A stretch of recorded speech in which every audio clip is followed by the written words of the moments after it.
अनूप सोनी। नमस्कार, आदाब।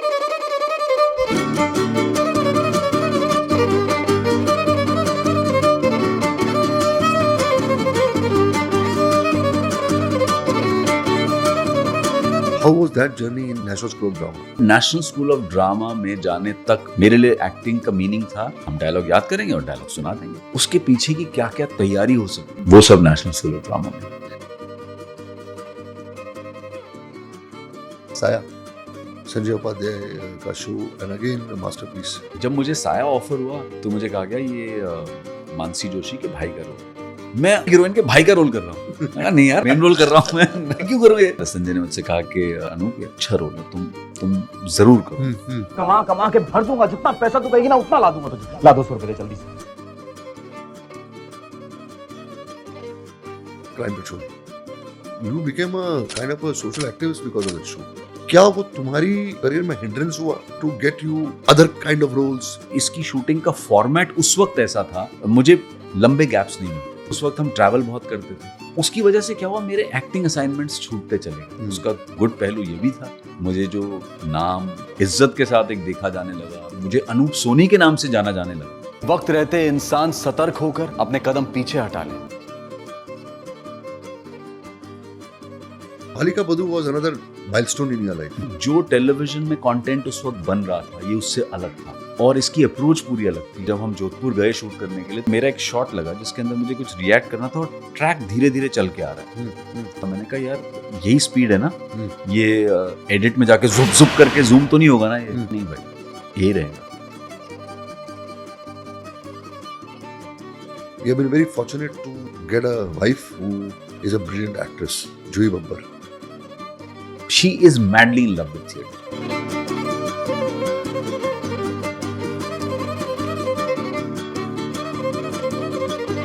थिएटर मेरे पास एक ऐसा वेपन है, जो मुझे लोग किसी इमेज में बांधने की कोशिश करते हैं तो मैं थिएटर में उसके ऑपोजिट कुछ कर लेता हूँ। मैंने अशोक जी के साथ शो किया तेरे मेरे सपने, सपने, चलती का नाम गाड़ी, करेक्ट, मुकम्मल Correct. And then this movie शीन।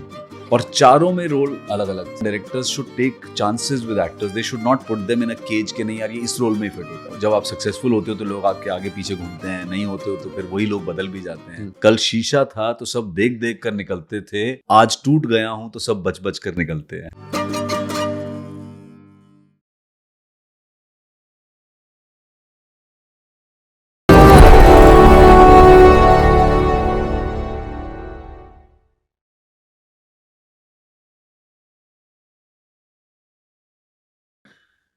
नमस्कार दोस्तों, hi friends, thank you very much for watching my show. I keep on repeating this sentence because I know that you all are watching and liking this show of mine called the Ashok Pandit Show. You have met so many people on this show of mine and you have enjoyed watching them. I come to know because of the comments which I receive on the show. इस episode में मेरे साथ जो शख्स बैठा हुआ है वो मेरा दोस्त है. He's like my brother to me and I have traveled with him in his journey till now. So that's why जो बॉन्डिंग हमारी है वो एक बहुत ही अच्छी बॉन्डिंग है, अलग बॉन्डिंग है. और हमारा रिश्ता जो है वो सिर्फ एक एक्टर और डायरेक्टर का नहीं है, एक्टर और प्रोड्यूसर का नहीं है, लेकिन एक एक एक ऐसा रिश्ता है जो अनडिफाइनेबल है. किसी का नहीं, इसकी पूरी फैमिली का भी. इसलिए मैंने सोचा कि अनूप सोनी जो मेरे शो में आज है, इसके साथ मैं ऐसी गुफ्तगू करूं, ऐसी बातें करूं जो शायद आप लोग न जानते हों, और जानते भी हों तो खुद इससे सुने तो ज़्यादा मज़ा आएगा. और इसके इतने सारे पहलू हैं जो अभी तक शायद आप लोगों को न पता हो, वो हम लोग कोशिश करेंगे आज बात करने की. Anoop, welcome to the show. Thank you Ashok ji. अच्छा लगा आज बैठ के थोड़ा गप्पे मारेंगे, गुफ्तगू करेंगे.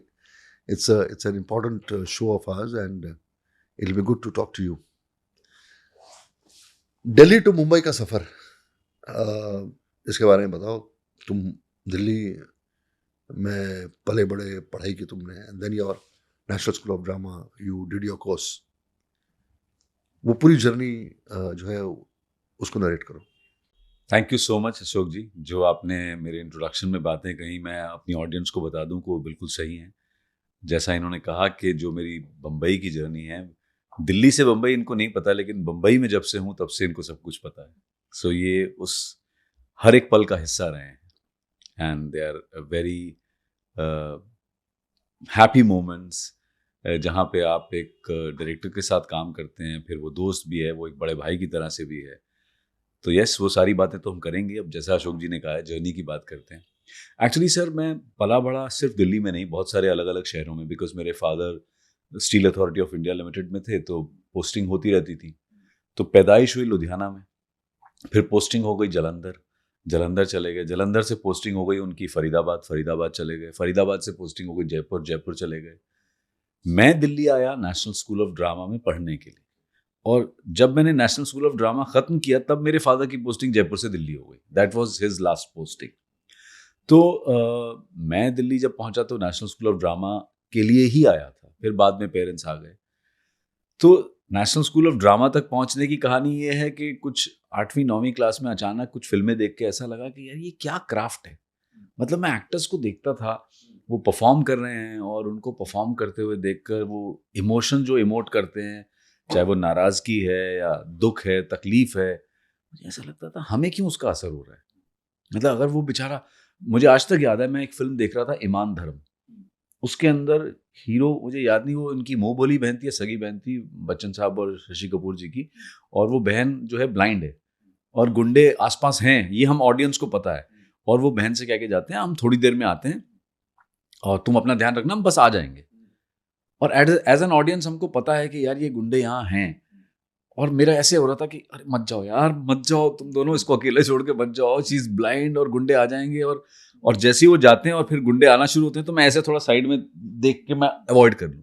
And then I was 8th-9th में था, बट चूंकि उस वक्त एक्सपोजर, आज का बच्चा 8वीं 9वीं क्लास का ये नहीं सोचेगा, बिकॉज एक्सपोजर इतना है, हमारा एक्सपोजर नहीं। मुझे लगता था यार ये क्या क्राफ्ट है, कि उसका पेन मुझे असर हो रहा है, उसकी तकलीफ मुझे हो रही है। मैंने कहा ये, तो वो उस क्राफ्ट में एक अचानक इंटरेस्ट आना शुरू हुआ कि यार अच्छा यार, एक्टिंग ये क्राफ्ट होती है, ये एक कला है, ये उस वक्त समझ में आने लगा। और फिर बात आई गई हो गई, भूल भुला गए, फिर अपनी जिंदगी में बिजी हो गए। फिर जयपुर में जो एमेच्योर थिएटर होता था, उस थिएटर में कुछ वर्कशॉप्स ऐसे ही शुरू हुई। कुछ गर्मी की छुट्टियों में आते हैं ना ऐड, बॉम्बे में भी आते हैं, पृथ्वी पे वर्कशॉप्स हो रही हैं, ऐसी कोई एक वर्कशॉप हो रही थी। मैंने अपने फादर से कहा, और मुझे याद है 30 रुपया उसकी फीस थी, बस 30 rupees for the whole month. Prithvi? नहीं, अच्छा। पृथ्वी तो पहुंचा ही नहीं, मैं हाँ, जयपुर की जयपुर बात कर कर रहा रहा हूँ। Okay, sorry. Before I join national School of drama. Okay. तो मेरे फादर ने कहा ठीक है कर लो। मैंने वो वर्कशॉप की, वर्कशॉप करके उन्होंने वर्कशॉप के, उनका कमिटमेंट था कि 30 रुपए में आपको 1 महीने की वर्कशॉप कराएंगे, और उसी वर्कशॉप के दौरान आपके साथ एक नाटक भी तैयार किया जाएगा उन्हीं 30 दिनों में। वो एक नाटक किया, जैसे होता है ना किसी फिल्म स्टार के साथ, कि वो फिल्म में लॉन्च होता है एज अ हीरो, और फिर 12 बजे उसकी फिल्म रिलीज होती है, और शाम तक वो स्टार बन चुका होता है अगर वो हिट हो जाए तो। मेरे साथ उस नाटक के बाद जयपुर रंगमंच में वो हुआ। मेरी उम्र सिर्फ 17 साल की थी। मैंने एक नाटक किया जिसका नाम था टीन टप्पर, मधुकर तोरणमल उसके राइटर थे जो, और वो नाटक था कि कुछ एक स्लम की कहानी है, जहाँ पे स्लम जो है टूटने वाली है और वहाँ पे बिल्डिंग बनने वाली है, और स्लम के जो लोग हैं वो अपनी मीटिंग्स कर रहे हैं। उसमें मेरा किरदार ये था कि ये आदमी दिन भर शराब में रहता है, गुंडा नहीं है लेकिन शराब का है, लेकिन जब ये मीटिंग्स होती थी तो बड़ी सेंसिबल बातें करता था, पिए हुए होता था। तो मुझे आज तक याद है वो नाटक हुआ, और जितने जयपुर थिएटर के जो सीनियर लोग थे उन लोगों ने बड़ा ही मेरी तारीफ की, और मेरी सबसे ज्यादा तारीफ इस बात पे कर रहे थे, यार तुमने शराब पीने की एक्टिंग की, तुम ज्यादा ऐसे जो फिल्मों में दिखाते हैं, तुम बड़ा सटल कर रहे थे, कहाँ से सीखा? मैंने कहा सर मुझे खुद नहीं पता। मैंने कहा मतलब ये हो गया, मतलब बस तो उस वक्त ये नहीं पता था कि आप जो कर रहे हो कैसे कर रहे हो। फिर वहां से रंगमंच का दौर शुरू हुआ, तो जयपुर में नाटकों में काम मिलने लग गया एकदम। जो वहाँ के सीनियर डायरेक्टर्स थे जिनके साथ लोग काम करने को तरसते थे, मुझे 17 साल की उम्र में उनके साथ काम करने को मिलना शुरू हो गया। इस बीच पढ़ाई चल रही थी, ग्रेजुएशन कंप्लीट हुआ, और चूंकि वहाँ पे सिस्टम था 10+2+2 का एजुकेशन सिस्टम, मैं 10+2 से आया था सीबीएसई, तो मुझे 2 साल, मेरा 1 साल बच गया कॉलेज में, तो मैं 19 की एज में मैं ग्रेजुएट हो गया। कोई अभी तक लाइन क्लियर नहीं थी, बट ये ज़रूर था कि मैं लॉ करना चाहता था। तो मेरे फादर ने कहा कि ठीक है, तुम LLB शुरू कर दो और ये थिएटर जो तुम कर रहे हो ऐसे ही करते रहो। मैंने कहा ठीक है। मैंने फर्स्ट ईयर के एग्जाम्स दिए LLB के, तब मेरी उम्र 20 हो चुकी थी, क्योंकि 19 में मैं ग्रेजुएट हो गया था। 20 जब पूरे किए तब तक ये एग्जाम्स आ गए फर्स्ट ईयर के लॉ के। उसी वक्त मुझे किसी ने बताया कि नेशनल स्कूल ऑफ ड्रामा की इंस्टीट्यूट है, वहाँ ऐसे ऐसे होता है और बहुत टफ है और एडमिशन नहीं मिलता। और मुझसे कहा गया कि भाई इरफान खान के बाद 1984 में इरफान खान का एडमिशन हुआ था, उसके बाद पूरे राजस्थान से किसी का एडमिशन नहीं हुआ, फॉरगेट जयपुर। मैंने कहा यार ये क्या इंस्टीट्यूट है, थोड़ा पढ़ा उसके बारे में। तो मैंने कहा यार मैं एक ट्राई करता हूँ। फिर बताया गया कि यहाँ से ओमपुरी हैं, नसीरुद्दीन शाह हैं और बहुत सारे लोग हैं, खेर साहब हैं और नीना गुप्ता, आलोकनाथ, ये सब यहाँ, पंकज कपूर। मैंने कहा यार ये तो सब अच्छे एक्टर्स माने जाते हैं। मैंने कहा एक बार ट्राई करते हैं। मैंने अपने पेरेंट्स से बात की, प्रॉस्पेक्टस दिखाया, तो वो ऐसा नहीं था कि उन्होंने कहा अरे ये क्या कर रहे हो तुम। उन्होंने कहा यार फिर LLB का क्या करोगे। मैंने कहा देखो ये इंस्टीट्यूट है और प्रॉस्पेक्टस में लिखा हुआ है कि यहाँ पे सरकारी नौकरी मिल जाती है अगर आप ग्रेजुएट हो। तो ऐसा नहीं होगा कि अगर मैं कल को एक्टर नहीं बना तो मैं कहीं का नहीं रहूंगा। ये डिग्री एक एजुकेशनल डिग्री ही मानी जाएगी, तो ऐसा नहीं है। तो फिर मेरे फादर ने एक ही बात कही कि यार देखो ऐसा है, तुम ये ट्राई करो, फर्स्ट अटेम्प्ट में अगर हो जाता है तो ठीक है, नहीं तो तुम अपना LLB कंप्लीट करना, सेकंड अटेम्प्ट नहीं दोगे तुम, ये प्रॉमिस करो मुझे। उसके बाद तुम अपना ये जो थिएटर करते हो हॉबी के तौर पर वो करते रहो और अपनी लॉ पूरी करो, बाद की बात भी देखेंगे। ऐसा ठीक है। Then as luck would have it, first attempt में एडमिशन हो गया। मैंने कहा आप तो अपना नहीं बोल सकते, मेरा एडमिशन हो गया। Fantastic. Then he was like कि ठीक है यार, शायद ये तुम्हारी डेस्टिनी है and if you are so passionate।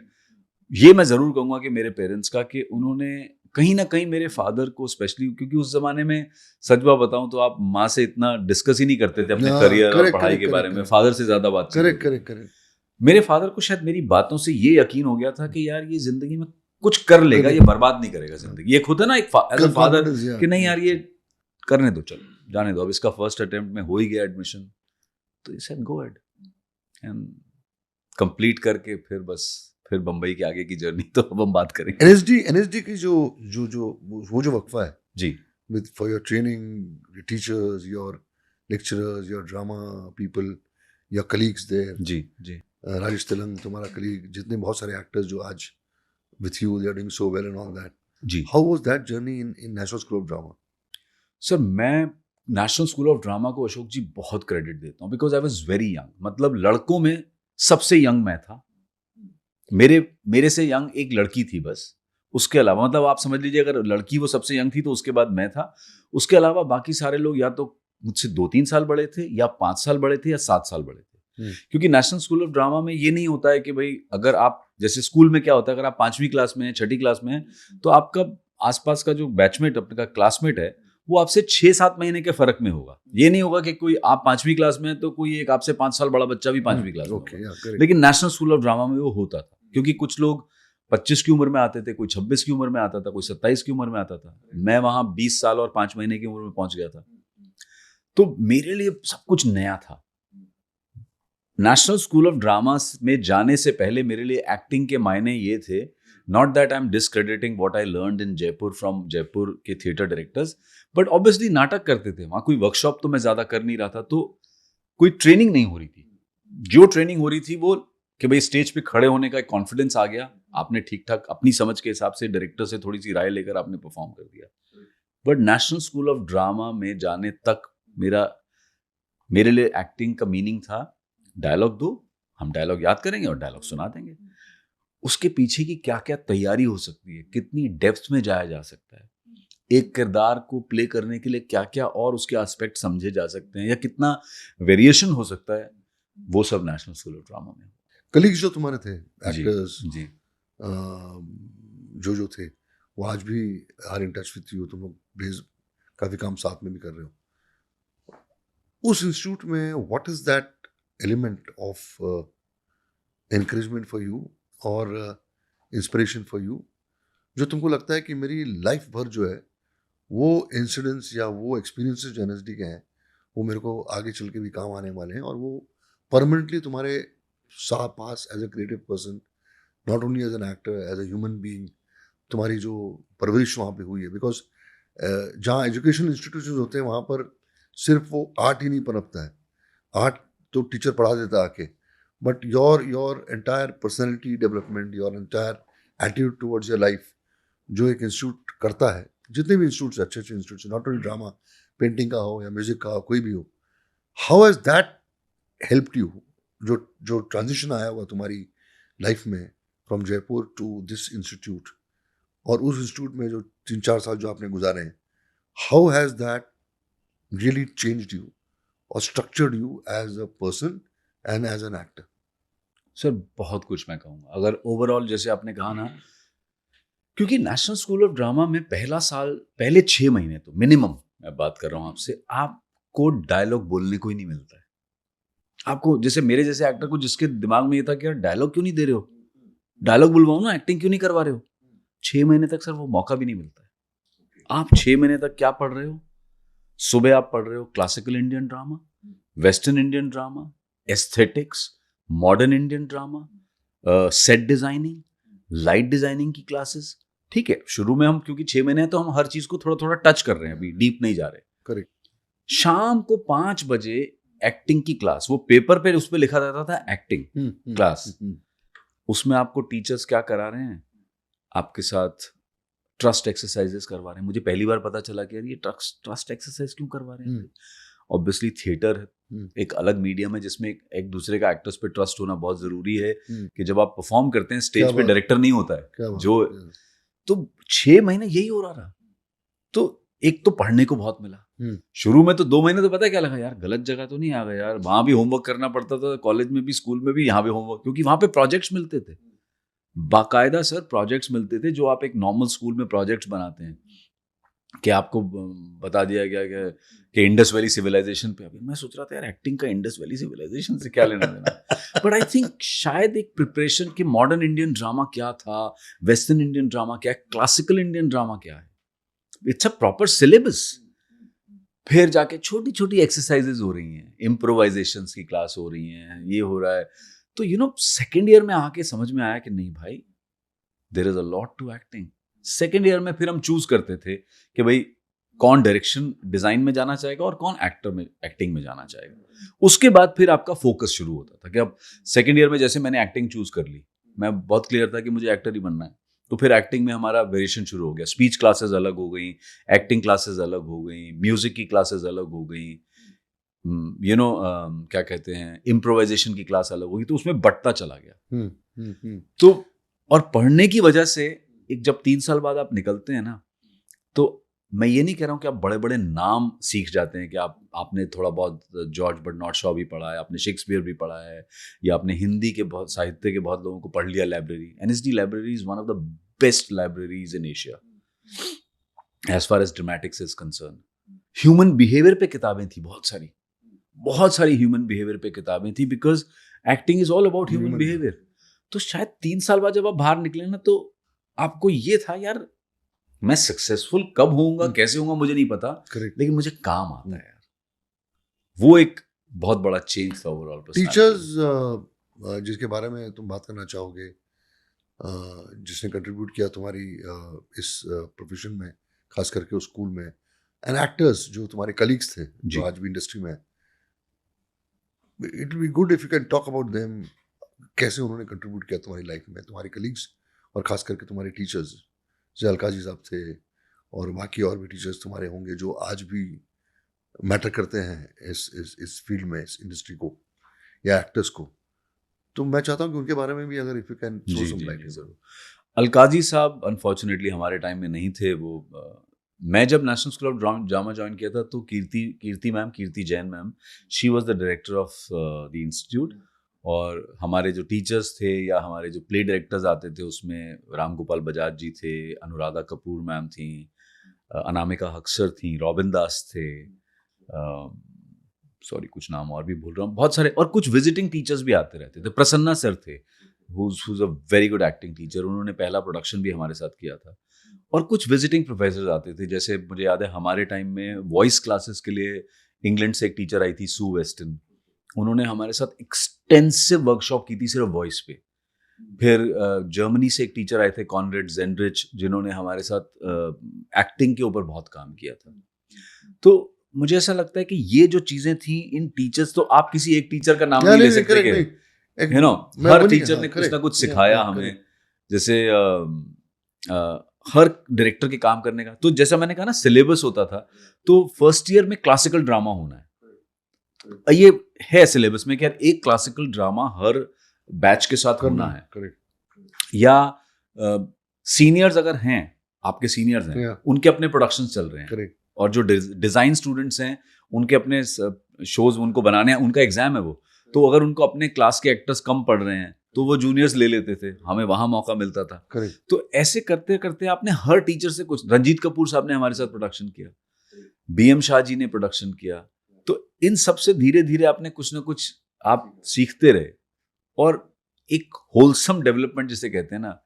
अब आप बोलेंगे यार म्यूजिक का क्या है, ताल का क्या लेने देना है, उनको लगता था यार एक्टर को ना बेसिक ताल और सुर का ज्ञान होना चाहिए, तो एक्टर्स को ये भी सिखाया जाता था, और डायरेक्शन स्टूडेंट्स को भी सिखाया जाता था कि भाई आपको भी थोड़ा बहुत सुर बेसिक तो होना चाहिए ना, हम चैंपियन नहीं है सिंगिंग में या किसी परकशन को बजाने में, बट एक सेंस कि यार ये बीट ऑफ बीट है या बीट में है या नहीं है।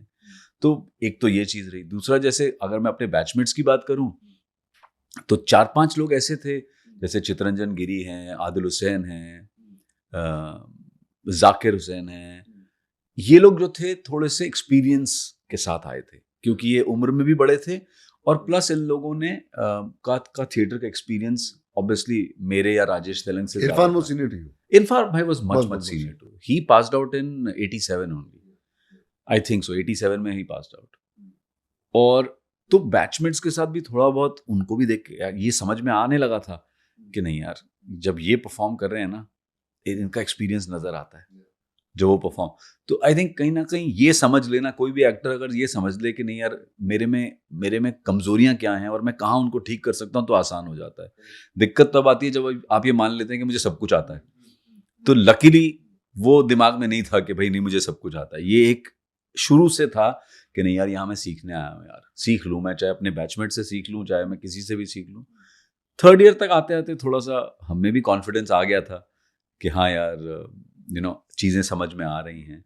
बट एक्टिंग तो एक ऐसा सब्जेक्ट है ना सर, वो आप जिंदगी भर काम करते रहोगे तो आप सीखते ही रहोगे। So the train reaches Bombay central station और आप नीचे उतरते हो, उसके बाद आगे क्या हुआ? तो मैं सर बॉम्बे जब आया, मैंने एक नाटक किया था थर्ड ईयर में जिसका नाम था कुरु कुरु स्वाहा। उस नाटक को लिखा था मनोहर श्याम जोशी जी ने, लेजेंडरी हिंदी राइटर थे। तब तक उनके लिखे हुए 2 टीवी सीरियल्स बहुत ही पॉपुलर थे, बुनियाद और हम लोग। डायरेक्टर थे रंजीत कपूर साहब। तो वो महा इम्प्रेस्ड हो गए मेरी एक परफॉर्मेंस से, जोशी जी। तो मैंने उनको एक दिन ऐसे ही बताया, मैंने कहा सर अब मुझे लगता है, मैंने तब पास आउट होने के 1 साल तक तो मैं जयपुर चला गया वापस, तब पेरेंट्स वहीं थे, तो मैंने कुछ वर्कशॉप्स कर ली। वहाँ के जो लोकल थिएटर ग्रुप्स थे ऑब्वियसली उन्होंने बहुत इज्जत बहुत प्यार के साथ कहा हमारा बच्चा यहाँ से सीख के गया, यहाँ से नाटक किया, एनएसडी करके आया, तो चल तू कुछ वर्कशॉप कर यार जयपुर के बच्चों के साथ, तेरी उस एक्सपीरियंस का यहाँ के बच्चों को भी। उस वक्त मेरी उम्र मुश्किल से 23 साल 23.5 साल की थी। तो मैंने वहाँ कुछ वर्कशॉप की, तो 1 साल ऐसे गुजर गया। फिर मुझे लगा, मैंने कहा यार अगर एक्टिंग करनी है, अगर रंगमंच भी करना है, तो ये कहीं ना कहीं समझ में आया कि यार थोड़ा सा अगर फेस वैल्यू होगी ना, करेक्ट, तो वैल्यू तो शायद रंगमंच को भी मैं कुछ ज्यादा दे पाऊंगा। ये अनफॉर्चुनेट सी बात है कि भाई कि आप हमेशा से एक रहा है कि नॉन एक्टर हो तो लोग जाते हैं भाग भाग के। तो ये शायद मेरे दिमाग में बैठा, मैंने कहा यार अगर मेरी स्क्रीन पे थोड़ी पहचान बन जाएगी, लोग मेरा चेहरा जानने लगेंगे, चाहे मैं फिल्में करूं टीवी करूं, तो मैं शायद नाटक करूंगा ना, तो उसकी वजह से लोग मेरा नाटक देखने भी आ जाएंगे या रंगमंच भी देखने आएंगे। तो बस फिर मैंने डिसाइड किया बॉम्बे जाना। तो मैंने ऐसी मनोहर श्याम जोशी जी को बताया, मैंने कहा सर मैं जाना चाहता हूँ। तो उन्होंने मुझे 2 चिट्ठियाँ दी, एक दी रमेश सिप्पी जी के नाम की और एक चिट्ठी दी इनके नाम की। उस वक्त वो काम कर रहे थे उनके साथ, बप्पी सोनी जी एक डायरेक्टर हुआ। तो मुझे नहीं पता था कि वो उस वक्त क्या बना रहे हैं, लेकिन इन्होंने कहा कि मैं उनके साथ कुछ लिख रहा हूँ। और रमेश जी के लिए वो गाथा विरुद्ध नाम का एक सीरियल लिख रहे थे जो स्टार प्लस पे आने वाला था, और स्टार प्लस हिंदी में लॉन्च हो रहा था इंडिया में।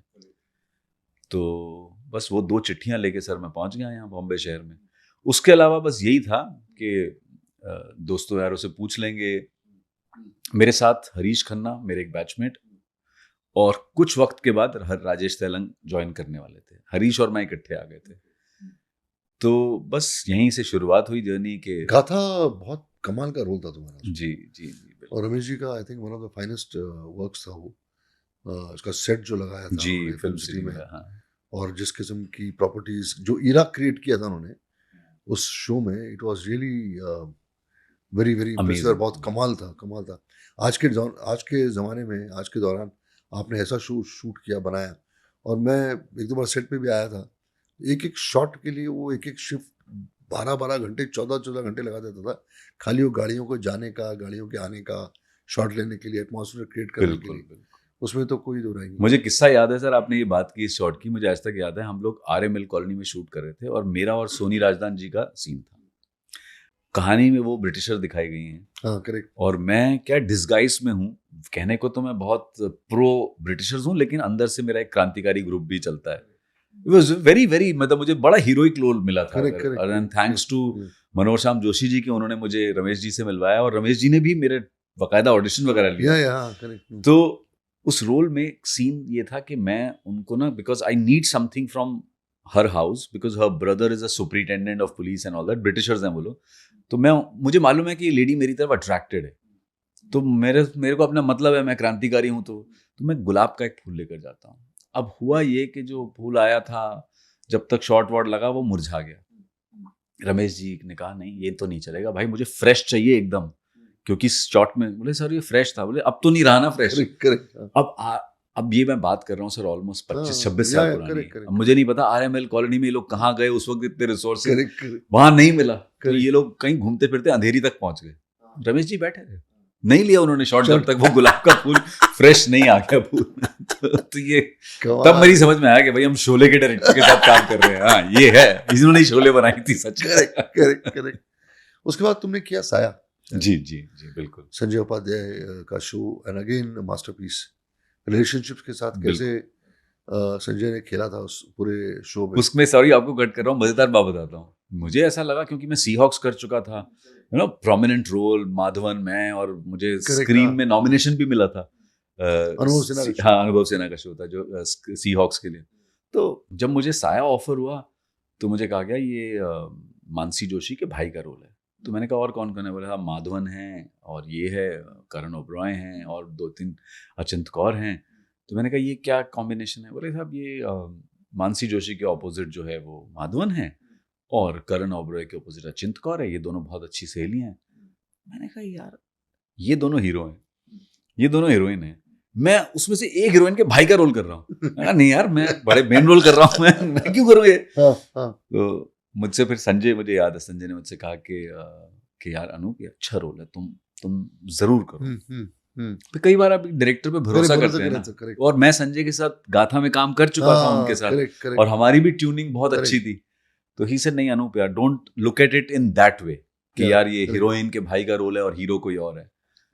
एंड मैं कन्विंस हुआ उस बात से। बहुत अच्छा जो रिलेशनशिप भाई बहन का उसमें Sanjay Upadhyay I think one of the finest directors on television. बिल्कुल रिलेशनशिप्स पे खेलने वाले जो डायरेक्टर्स हैं उसमें Sanjay Upadhyay has a fantastic catch.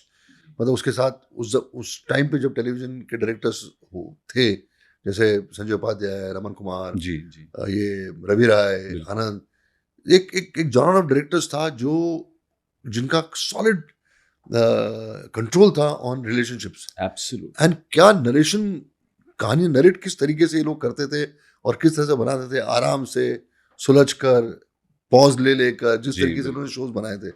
उसके बाद television you kept on doing shows and what are other shows you think should mention? जब बालाजी के आपने शोज किए हैं। नहीं उससे पहले सर एक पूरी जर्नी आपके साथ है, आप हाँ। उसको क्यों स्किप कर रहे हो?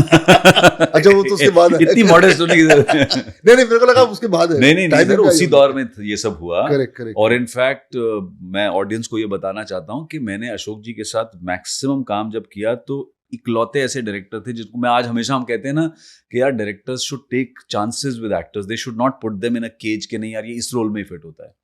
मैंने इनके साथ एक शो किया तेरे मेरे सपने। एक शो हमने किया था जो पुराने डिफरेंट रोल्स, तेरी चलती का नाम गाड़ी, करेक्ट, मुकम्मल, Correct. And then this movie scene, Yeah.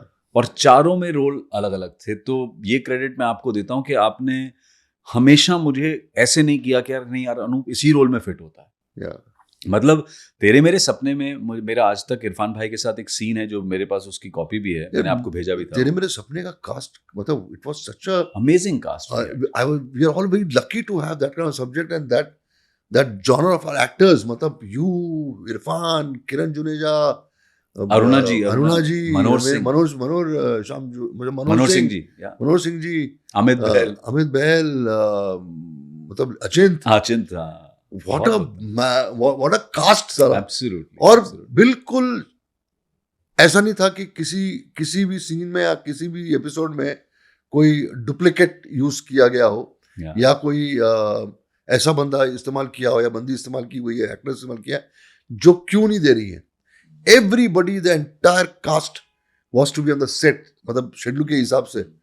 और what brilliant performance you had given in that show. नहीं सर, मैं इसलिए उसी बात को कहना चाह रहा हूँ कि आपने कभी भी जैसे कि एक होता है ना कि मैं जिस तरीके के रोल कर रहा था, मेरे रोल्स उस वक्त जो मुझे मिल रहे थे अच्छे थे, मैं ये नहीं कह रहा हूँ कि, लेकिन ना वो एक अंडरडॉग है जो अपनी मेहनत से अपना काम उससे निकल के ऊपर आता है। लेकिन अगर मैं तेरे मेरे सपने का रोल देखूं तो उस रोल में 3 भाइयों में एक भाई है जो फ्लैम्बॉयंट है, लॉ किया हुआ है, वकील है, लेकिन फ्लैम्बॉयंट है। उसको ये अमीर वालों की दुनिया अच्छी लगती है। वो तो ऐसे कैरेक्टर्स होते हैं ना जो बात बात पे आपको बता देंगे कि मैं उसको भी जानता हूँ, मैं इसको भी जानता हूँ, मैं सबको जानता हूँ, अरे क्या प्रॉब्लम है, अरे वो डीसीपी मेरा दोस्त है, मैं उसको, you know that kind of a character you gave me, you know. तो मुझे ऐसा लगा कि वो, और फिर उसके बाद शीन में एकदम आपने मुझे नेगेटिव रोल में कास्ट किया। तो कहीं ना कहीं डायरेक्टर का फेथ होता है कि यार, मैं आज भी यही कहता हूँ कि यू नो, जब भी कोई ऑडिशन के लिए बुलाने, कई बार घर पे आते हैं लोग ऑडिशन लेने, मैं कहता हूँ यार देखो, एक डायरेक्टर का काम, वैसे तो जिस एक्टर का काम आपने देखा हुआ है, आपको ये इतनी समझ होती है कि यार ये कर पाएगा, ही नहीं कर पाएगा, ये हम अपने दिमाग में बांध देते हैं कि नहीं यार इसको ना इस रोल में रखते हैं। करेक्ट। लेकिन आपने वो कभी नहीं किया। तो वो मुकम्मल में अगेन दीपी नवल, इरफान, यू, उसमें you played a role of a person who was a very confident person, who runs an advertising agency, you know. And हालांकि रमन जी ने बहुत अच्छा भी लिखा था वो, it was about Draupadi in modern times, वो भी कमाल का परफॉर्मेंस था। And you really excelled in that show off yours. इतना कमाल की प्रेजेंस, आप तुम्हारी सीन्स इतने कमाल के लिखे जाते थे, again that kind of a thing. मैं बिफोर वी प्रोसीड फर्दर, मैं एक तुम जो बोल रहे थे कि डायरेक्टर डिसाइड कर लेता था कि ये रोल कास्टिंग को लेकर, टाइम्स हैव चेंज्ड। मैं तुमको इसलिए पूछने जा रहा हूँ कि एक्टर ऑफ योर कैलिबर और तुम्हारी कलीग्स जो हैं, जो बहुत अच्छा कर रहे हैं, बहुत अच्छे एक्टर्स हैं, कैसा लगता है जब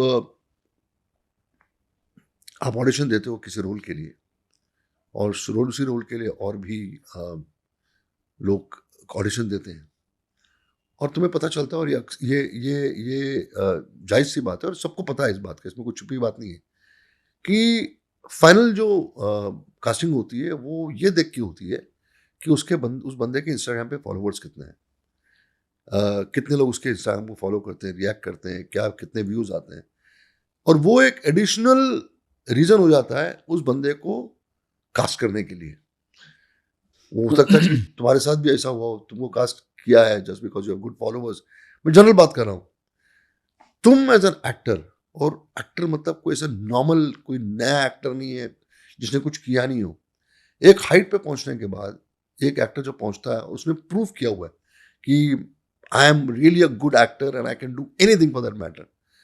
this is not concerning only you, मैं सारे वो एक्टर्स के लिए बात कर रहा हूँ जो अच्छे परफॉर्मर्स हैं, अच्छे, when they go through this kind of argument, जब आपको एजेंसी बोलती है या आपको कास्टिंग एजेंट बोलता है कि नहीं यार उन्होंने उसको इसलिए चूज किया, उसके फॉलोवर्स बहुत हैं, और ये चल, वो बात अलग है कि वो फॉलोवर्स आपने खरीदे हुए हैं, आपने इंस्टाग्राम पे फॉलोवर्स खरीदे हुए आपने, क्योंकि सब खरीदे भी जाते हैं, तो वो बॉट्स कितने हैं क्या नहीं है, ये जो रीजन दिया जाता है आपको कास्ट करने का, how do you take it as an actor, how do you feel about it, and how can this be not a reason for casting an actor?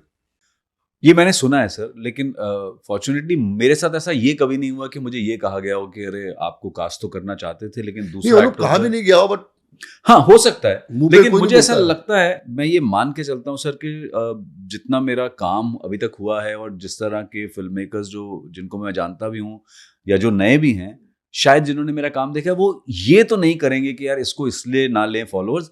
ये एक प्लेटफॉर्म का रीजनिंग हो सकता है, ये डायरेक्टर या कास्टिंग डायरेक्टर का reason ये नहीं हो सकता as far as I am concern. हाँ, जो भी कुछ, हाँ, करेक्ट, हाँ। लेकिन जब आपने कहा कि कैसा फील होता है कि यार आप ऑडिशन के लिए आपको देना पड़ता है कि भाई आप इतना काम कर चुके हैं, ये मेरा ये मानना है कि मैं कभी भी किसी चीज को आउटराइटली रिजेक्ट नहीं करता हूँ, लेकिन मेरा ये जरूर होता है कि अगर मुझे कोई कहता है कि यार सर एक शो बना रहे हैं जिसके अंदर आप एक इन्वेस्टिगेटिंग ऑफिसर का रोल करेंगे और एक या आप पुलिस वाले हैं, उसके लिए आपका ऑडिशन, तो मैं कहता हूँ यार इसमें तो माफ कर दो। एक तो वैसे मैं इस इमेज से दूर भागना चाहता हूँ कि भाई मेरे को टाइपकास्ट मत करो, लेकिन अगर इसी में कर रहे हो उसके लिए भी मेरा ऑडिशन लोगे? मतलब कि अगर मैं फर्नीचर बनाता हूँ तो सर एक सोफा बनवाना है, उसके लिए मेरा ऑडिशन नहीं होना चाहिए ना।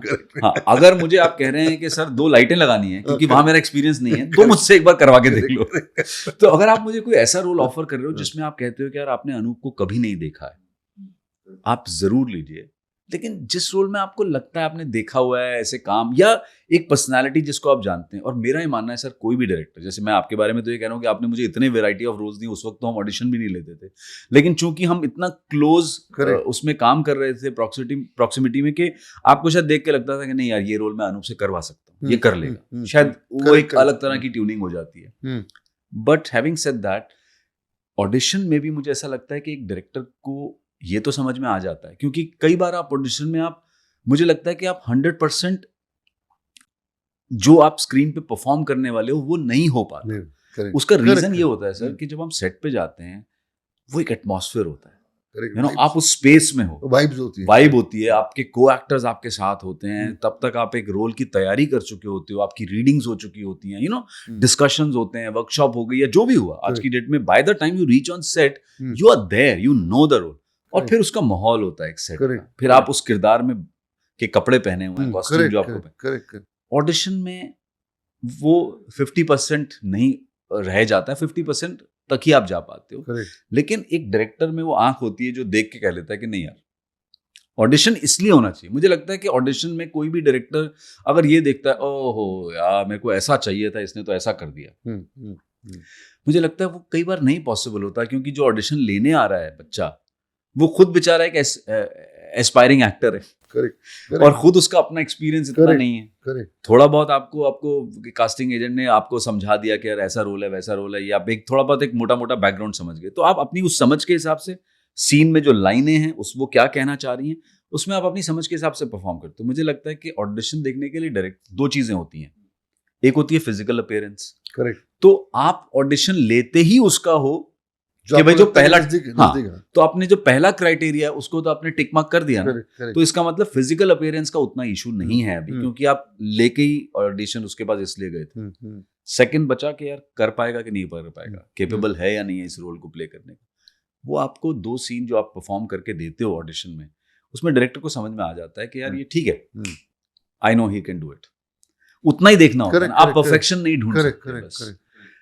अब आप उसके बेसिस पे रिजेक्ट हो कि यार ये वाला जो है ना ज्यादा नजदीक लग रहा है इस रोल के फिजिकल अपीयरेंस वाइज या ये है, और मैं हमेशा कहता हूं कि एक्टर्स से कि डिस्करेज मत हो, बिकॉज देयर आर 20,000 रीजंस आपके रिजेक्ट होने के पीछे। उसमें से एक ये भी हो सकता है जो आपने कहा फॉलोअर्स वाला, जो हमें शायद नहीं पता चलता है, लेकिन चूंकि ये ट्रेंड है तो जरूर होता होगा, मुझे लगता है कि ये भी होता होगा। बट अब इसके बारे में कुछ नहीं कहा जा सकता सर, अब ये एक चीज है जिसके लिए आप फाइट नहीं कर सकते हो, आपको सिर्फ अपनी क्राफ्ट पे नहीं फाइट करने की बात नहीं है, मैं हाँ मतलब ये फाइट क्या कर लोगे आप, जिसकी जैसी मर्जी हो वो करता है। बट ये जो मापदंड है ना, जो बहुत ही फॉर इंस्टेंस पॉलिटिक्स में एक बंदा है जिसके कुछ 5 मिलियन फॉलोवर्स हैं, हमारी इंडस्ट्री का एक्टर है, तो अगर 5 लाख 2 मिलियन 3 मिलियन आपके फॉलोअर्स हैं और उसका 1/4 भी वोट करे तो आपको जीत जाना चाहिए था। बिल्कुल आपके फॉलोअर्स है ना, फॉलोअर्स का मतलब ये होता है कि मैं आपको फॉलो करता हूँ, आप मेरे इंस्पिरेशन है, फॉलोअर का मतलब, और मैं आपके नक्शे कदम पे चलने वाला आदमी हूँ। अगर ये सब नहीं हो तो आप फॉलोअर नहीं हो, ठीक है ना। ये तो अभी सोशल मीडिया पे टर्म्स यूज किए हुए हैं। और वो बंदा इलेक्शन में खड़ा हो गया, उसको 100 वोट नहीं मिले। तो what I am trying to say is that this entire concept of followers, of likes, of dislikes, social media के रील्स आपके कितने चल रहे हैं, क्या नहीं चल रहे हैं, वो एक रीजन हो सकता है. It can be an added reason for casting you. It's not only an actor. There can be a cinematographer's work, there can be a singer's work, there can be a musician's work, there can be painters. सारे art form की बात कर रहा हूं मैं. तो वो अब हो क्या गया है कि अगर मुझे कोई बंदा उस 3 सेकंड में फर्क नजर आ गया कि ये करेक्ट है, 30 सेकंड में मेरा तो बहुत कमाल इंप्रेस कर गया, ये जरूरी नहीं कि वो 30 मिनट में आपको इंप्रेस कर सकेगा. So that can be one of the minor reasons. लेकिन अभी प्रॉब्लम क्या हुआ है, but I feel very strongly, but the entire dependability, पूरा भरोसा, पूरी जो रिस्पॉन्सिबिलिटी है, वो ये इंस्टाग्राम रील्स या इंस्टाग्राम के उसमें आप उसके भरोसे पे आपकी पूरी रिस्पॉन्सिबिलिटी, ताकि आपका दिमाग आपको चलाना पड़े, आपको मेहनत ना करना पड़े. You are depending on a platform which is 50% not right and 50% right, you know. तो मैं उसकी बात कर रहा था. You are other shows of television जो which made you very big, and if you now you are big, जिसका नाम है Crime Patrol. You created a euphoria on that. Crime Patrol ने तुमको इतना बड़ा बना दिया, और लोगों ने इमिटेशंस करनी शुरू की, उसके बैड कॉपीज भी बनने शुरू हुए हैं. हर बंदा जो है वो आके उसी तरह से तुम्हारी नकल करने लग गया. लोगों ने तुमको फॉलो करना शुरू किया, इमिटेट करना शुरू किया. बहुत ऑनेस्ट एक सवाल पूछना चाह रहा हूँ कि वो उसका इम्पैक्ट इतना सॉलिड पड़ा है कि क्या वो तुम्हारी करियर में हिंड्रेंस हुआ to get you other kind of roles, other kind of characters, because you are capable of doing that.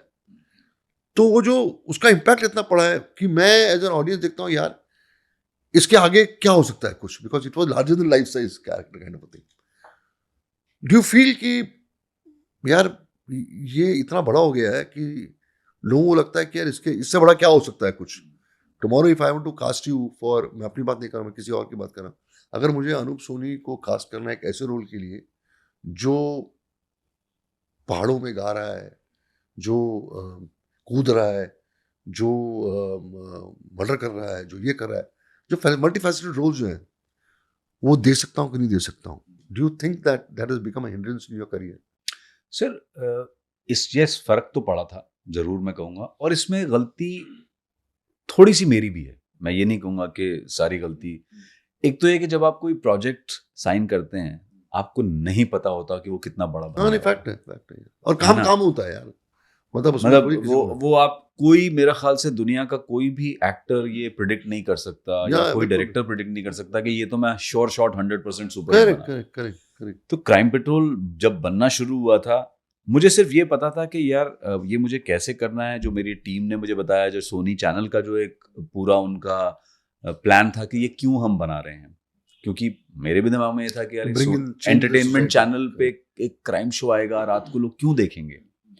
लेकिन उनके भी दिमाग में था. तो ये मुझे याद है मोटा मोटी कि जो मेकर्स थे, जो चैनल के लोग थे, और जब मैं साथ में उनके बैठा था, अब चूंकि मैं होस्ट था तो इसलिए मेरा इन्वॉल्वमेंट बहुत ज़्यादा होने लग गया था स्टोरीज में, केसेस में.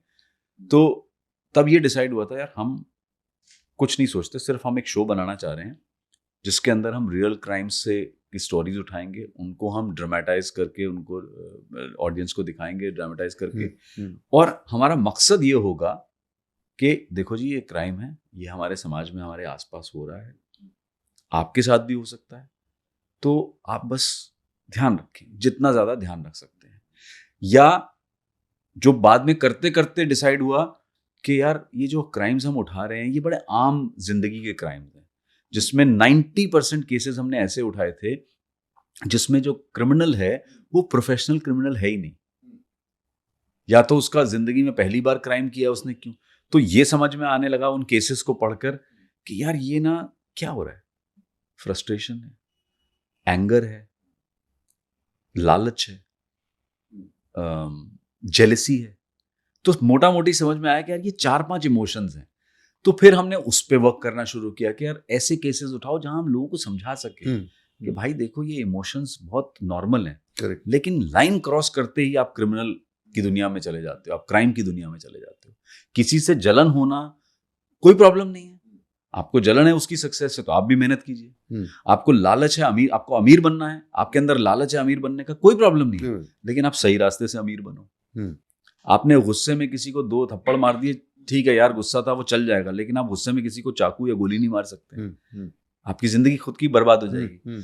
तो हमने वहां, तो मुझे लगता है वो कनेक्टिविटी बढ़ती चलेगी और मेरा उस शो में इन्वॉल्वमेंट बढ़ता चला गया और वो वर्क कर गया। और मुझे खुद नहीं पता चला कि कब यार, मुझे आज तक याद है, ये 2012 की बात है और मैं दिल्ली में था, मुझे फोन आया चैनल से, कह रहे हैं sir we are number 1 across all channels. My god, forget about कि सिर्फ सोनी चैनल पे, मतलब अक्रॉस जो 10-12 एंटरटेनमेंट चैनल्स हैं उसमें जो फिक्शन ले लो, डेली सोप्स ले लो, super duper hit daily soaps, हम लोग नंबर 1 है इस वक्त। और ये ट्रेंड कुछ 6 महीने तक चलता रहा कि हम हमेशा टॉप 4, टॉप 5, टॉप 4, टॉप 5, फिर एक और साल तक टॉप 10 में घूमते रहे। मुझे खुद नहीं समझ में आया कि 5-6 साल निकल गए।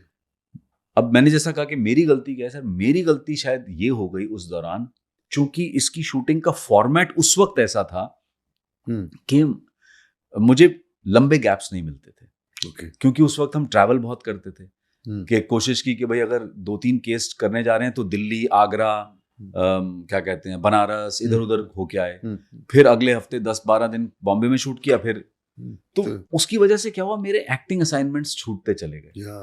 अब या तो उस वक्त मैं ये चॉइस करता कि नहीं यार बॉस भाड़ में गया, मैं इतने ही दिन करूंगा, बाकी दिन मेरे को अपनी एक्टिंग, वो प्रैक्टिकली इसलिए नहीं हो पाया क्योंकि मैं इस शो पे कमिटेड था। तो शायद मेरी गलती हो गई। And the show as a human being also, Anup, as an actor also लालच रहती है ना कि अगर कोई चीज चल रही है उसको आप कैसे बंद कर सकते हैं। हाँ वो भी था। Come out. हाँ, और मैं आपको सच बात बताऊं, मुझे पैसे का ग्रीड नहीं था और वो कभी नहीं, लेकिन एक ये भी था कि यार अभी इनको ये ना लगे कि मैं टेंट्रम्स दिखाने के लिए कर रहा हूं, या मैं मैंने कोशिश की कुछ चीजों को एडजस्ट करने की कि, लेकिन वो प्रैक्टिकली हो नहीं पाया। उन्होंने भी कोशिश की, मैंने अपनी बात रखी चैनल के सामने, मैंने कहा यार क्या हो रहा है ना, मैं कुछ एज एन एक्टर कुछ नहीं कर पा रहा हूँ। तो उन्होंने कहा थोड़ा वक्त दे दो, थोड़ा वक्त दे दो। ऐसे करते करते 6-7 साल निकल गए। एंड आई वुड डेफिनेटली से सर कि हर चीज के 2 पहलू होते हैं। उसका गुड पहलू ये भी था, मुझे जो नाम इज्जत के साथ एक देखा जाने लगा, मुझे अनूप सोनी के नाम से जाना जाने लगा। नहीं तो बड़ी मुश्किल होती है एज एन एक्टर के आपको आपके किरदार के नाम से जाना जाता है, स्पेशली जब आप टेलीविजन करते हो तो। लेकिन अनूप सोनी के नाम से जाना जाने लगा आपको, ये एक बहुत बड़ी बात हुई।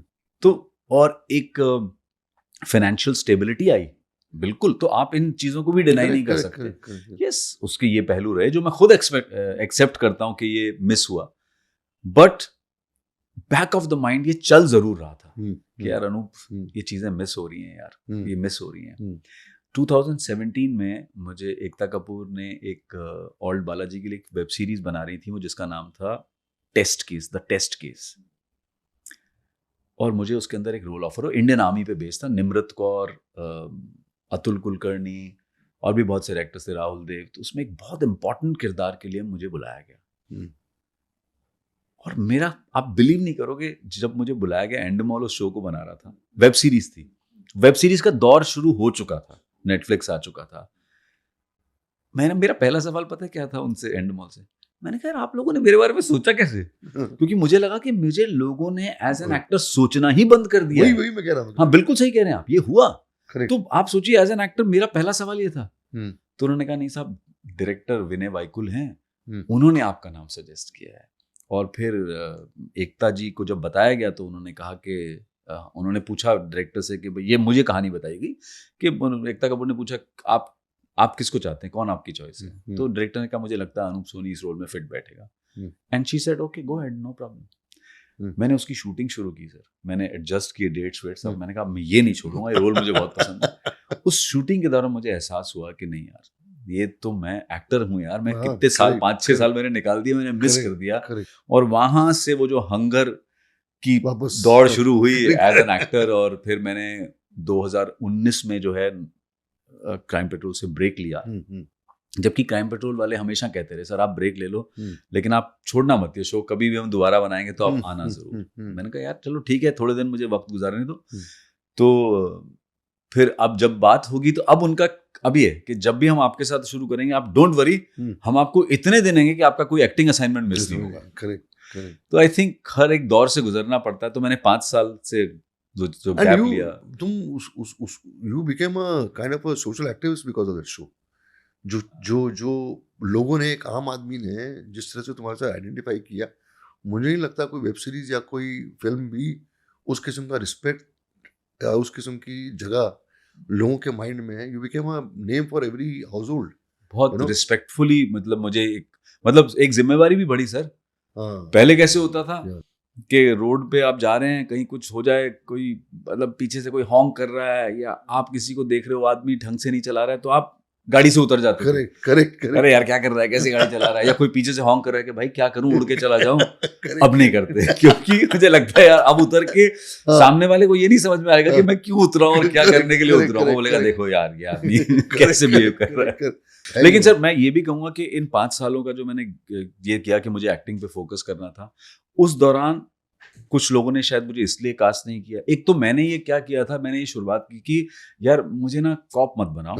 और लेकिन मैं ये, इसका मतलब ये नहीं कि मैं कॉप के रोल ही नहीं करूंगा, लेकिन अगर आप एक कॉप ड्रामा बना रहे हैं तो मैं जरूर करूंगा। लेकिन अगर आप कहानी बना रहे हैं, एक पारिवारिक कहानी, उसके अंदर अगर मैं कॉप बन के आता हूं तो फिर मुझे लगेगा कि नहीं ये वाला मत करो। क्राइम पेट्रोल शुरू हो गया। हाँ, कि कहानी तो मेन पारिवारिक चल रही है और उसके अंदर, तो वो मैंने थोड़ा गैप लिया। जगदीश शर्मा, जगदीश राज नहीं बन सकते। जबकि आप बिलीव कीजिए सर, मैंने पुलिस वाले का रोल इतना नहीं किया, शायद क्राइम पेट्रोल होस्ट करने की वजह से लोगों के जहन में ये बैठ गया कि मैं पुलिस फैमिली जॉनर वही है ना। जबकि मैं पुलिस वाला नहीं बना हूं, इतना नहीं बना हूं मैं। क्राइम पेट्रोल की वजह से ऐसा लगता है कि पुलिस वाला है। तो प्लेन क्लोज में पुलिस वाले होते हैं ना। हाँ, ये पुलिस का ही आदमियों का ही हमको समझा रहा है, हाँ, नरेट कर रहा है। बिल्कुल, ये सीआईडी का आदमी प्लेन क्लोज में हमको समझा रहा है। लेकिन सर परिवार वही है। जैसे आपने इतने साल पहले मुझे वैरायटी ऑफ रोल्स दिए, कुछ ऐसे अच्छे डायरेक्टर्स रहे पिछले 2-4 सालों में जिन्होंने इस चीज की परवाह नहीं की। मैं कुछ नाम लूंगा, जैसे कि मैंने अतुल सब्रवाल के साथ फिल्म की एक क्लास ऑफ 83 जो नेटफ्लिक्स पे है। और क्या उन्होंने बिल्कुल ये नहीं सोचा कि यार ये, उन्होंने मुझे करप्ट चीफ मिनिस्टर का रोल दिया। करेक्ट। जिसके 2 एज गैप्स भी थे कि एक में वो 40s में है, फिर वो 55-60s के एज ग्रुप में है। तो सुमित मोहन के साथ मैंने अभी काम किया, जिसमें एक वेब सीरीज आने वाली है नेटफ्लिक्स पे, फॉर योर आइज ओनली। या अली अब्बास ने मुझे तांडव में एक पॉलिटिशियन का रोल दिया। तो मुझे लगा कि यार ये डायरेक्टर्स ने कभी मुझसे ये नहीं कहा कि यार तुम तो क्राइम पेट्रोल वाली तुम्हारी इमेज है। उनको ये था कि यार ये एक्टर केपेबल है, कर लेगा ये। अभी भी मैंने हार्दिक मेहता के साथ एक सीरीज खत्म की है, एक अट्ठे नाम से। उसमें भी बहुत अलग तरह का रोल है। तो आई थिंक ऐसे भी डायरेक्टर्स आपको मिल जाते हैं जो आपके क्राफ्ट पे बिलीव करते हैं। वो ये नहीं देखते कि इसकी, यार ये तो क्राइम पेट्रोल होस्ट करता था, इसकी वैसी इमेज है। तो आई एम होपिंग कि there will be more directors like that, and I think I'll have to come back to you again that के भैया please you make something। नहीं अब तो करना ही करना है हमको। Balika Vadhu was another milestone in your life। जी। Again जिस शो ने टेलीविजन का चेहरा बदला और एक अलग ही जॉनर क्रिएट करके, there was mass following on that show। और तुमने इतना अच्छा परफॉर्म किया उस पूरे शो में, उसके एक्सपीरियंसेस भी शेयर करो सर। कमाल था वो शो। वो हर घर में वो शो देखा जाता था। Everybody started identifying with that show. और एक अलग ही माहौल क्रिएट किया उस शो ने। राजस्थान का बैकड्रॉप, फैमिली ड्रामा और चाइल्ड मैरिज का इशू जिस तरीके से प्रेजेंट किया गया राइटर्स पुनेंदु ने, और जिस तरह से संजय वाधवा ने प्रोड्यूस किया शो को, you need guts to, and we were the channel for that matter, to touch a subject which you don't know how it is going to work. It was a very bold step, from the producer's side, from the channel side, and from the maker's side. I think sir, ये shows ना examples हैं कि अगर एक रट चल रही है, अगर आप उससे थोड़ा सा हट के कुछ करो ना, वो वर्क करता है हमेशा, अगर आप बहुत ऑनेस्टी के साथ। तो आई थिंक जो टेलीविजन में कंटेंट उस वक्त बन रहा था ये उससे अलग था, और इसकी अप्रोच पूरी अलग थी, शूटिंग अप्रोच भी। मुझे आज तक याद है कि आपके भी दोस्त हैं, हमारे भी दोस्त हैं, सिद्धार्थ सेन गुप्ता गोल्डी, वो he was directing it initially. तो जब हम जोधपुर गए शूट करने के लिए तो पहले दिन ही ये डिस्कशन चल रहा था कि मेरा एक शॉट लगा जिसके अंदर मुझे कुछ रिएक्ट करना था और ट्रैक धीरे धीरे चल के आ रहा है। तो मैंने गोल्डी से पूछा, मैंने कहा यार यही स्पीड है ना, ये एडिट में जाके जुप जुप करके जूम तो नहीं होगा ना ये? उसने कहा नहीं भाई यही रहेगा। तो मैं उसी दिन समझ गया कि मैंने कहा इसकी शूटिंग अप्रोच जो है इस पूरे शो की डिफरेंट है, और वो लीक से अलग था। जैसा आपने कहा चैनल का भी लेकिन एक अच्छी चीज ये थी कि वो चैनल भी लॉन्च हो रहा था और उसको भी कोई इमेज तो थी नहीं उस चैनल की, लेकिन आप एक्टर्स देखिए उसमें, सुरेखा सीकरी, सत्यजीत शर्मा, मतलब सारे एक्टर्स जो थे जो और लिखा पूर्णेंदु जी और उनकी टीम जो थी, Sanjay Wadhwa as a producer जो कि एक एक्सपीरियंस प्रोड्यूसर है, जिनको पता है कि भैया कई शोज बनाए हैं। तो आई थिंक वो सारी एनर्जीज काम कर गई और एक बिलीफ के नहीं यार इसकी स्क्रिप्टिंग, इसकी डायलॉग्स बहुत अच्छे थे, स्क्रीन प्ले बहुत अच्छा लिखा जाता था। तो आई थिंक मुझे आज तक याद है कि आर्टिकल छपा था और उस पर वो टॉपिक था कि टेलीविजन में गेम चेंजर शो कौन से रहे हैं, और मैं ऐसे ही पेपर खोला मैंने तो उस पूरे आर्टिकल में 2 जगह मेरी फोटो थी और मैं दोनों में था। उनका कहना था कि बालिका वधू भी जो फिक्शनल कंटेंट है उसमें वो एक गेम चेंजर रहा, और एंटरटेनमेंट चैनल पे क्राइम शोज में मैंने कहा यार मैं 2 गेम चेंजर शोज का हिस्सा हूँ भाई, ये बहुत बड़ी बात है, गेम चेंजर। तो आई it feels nice.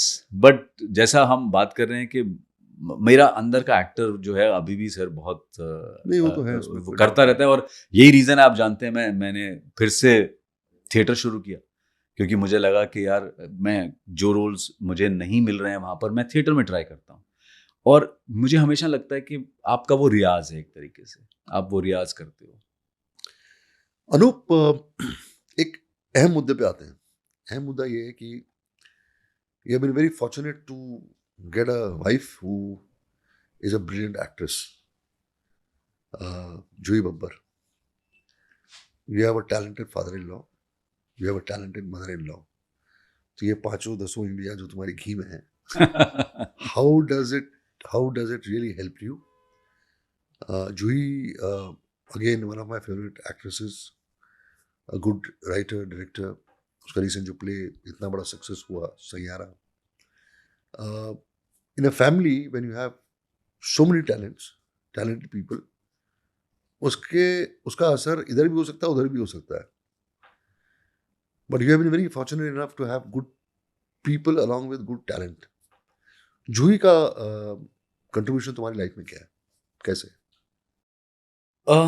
A lot sir, I would say that कि यू नो एक एक्टर के तौर पर तो चलो ये है कि आप बातचीत करते हो, काम करते हो, अपना काम डिस्कस करते हो, आपको 2 डिफरेंट एस्पेक्ट मिल जाता है जब आप किसी रोल पे काम कर रहे होते हो।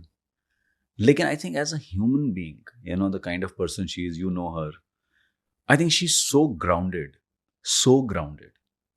और शायद इसका क्रेडिट पेरेंट्स को जाता है, बिल्कुल जाना चाहिए।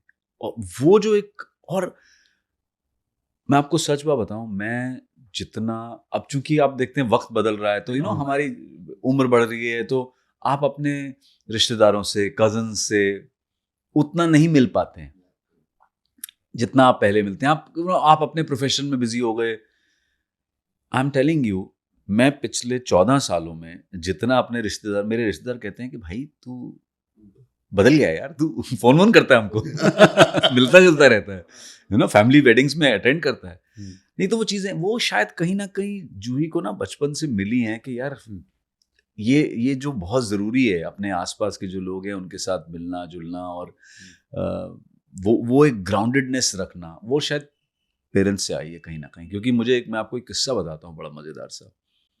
मैं एक बार राजी के साथ बैठा था, और यू नो जैसा हम अमूमन देखते हैं हमारी फिल्म इंडस्ट्री में या कहीं भी किसी भी इंडस्ट्री में, स्पेशली फिल्म इंडस्ट्री इसलिए बिकॉज ये एक अलग तरह की इंडस्ट्री है, बहुत नज़र में रहती है, कि यहाँ पे जो कहावत है ना, चढ़ते सूरज को सलाम, सक्सेस और आपकी क्राफ्ट, ये 2 अलग अलग चीज़ है।